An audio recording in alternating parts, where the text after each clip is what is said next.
Yeah, I mean, so two thoughts that I wanted to bring up. One is a lot of us, it seems, either need to hear that this is really what we've been promised and that this is possible for us. But we also have to unlearn what limits us, right? I know you talk about Yeah. that in the book, and I absolutely agree with that. The other thing too that I had written down was I think a lot of us struggle, even as believers, that we think, if God can and will, like we ask if God can and will heal us, like we question it, like Mhm. will He? And if we, with even if we believe He can, we wonder if will He. But the other, I think, challenges is that too many of us believe we may not be deserving or worthy of it, and that will also hold us back from what I understand. It's the people that have studied this, again, not me, the people that have studied this and have lived their lives, they say that it is unworthiness is right up there with unbelief. Right up Yeah, there with unbelief. We have to realize that we're made worthy by the blood of the Lamb of God. He himself is our peace. He himself is our righteousness. We're taking his righteousness. We're no longer the old self. We have to put that off. We got to quit thinking of ourselves that way. It's not a prideful thing to assume.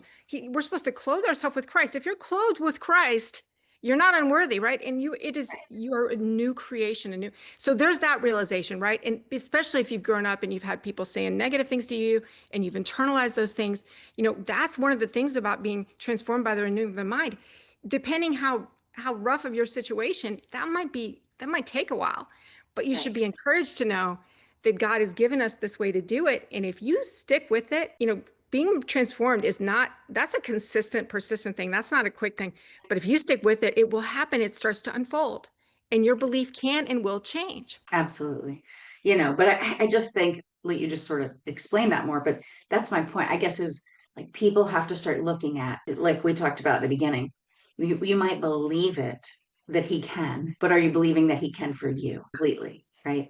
You know, It's yeah, it's being it's deciding that. And I'll give you one more thing that F. Bosworth did. And again, the reason I use him is because he helped so many people go from that to that.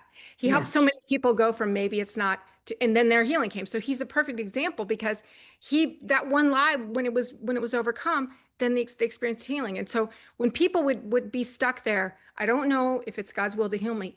He would then ask them, do you think it's God's will to keep his promise? And for some people, that was enough. They were able to go back and see the scriptures in the light of that. No, he wants me to believe his promise. And now it's different.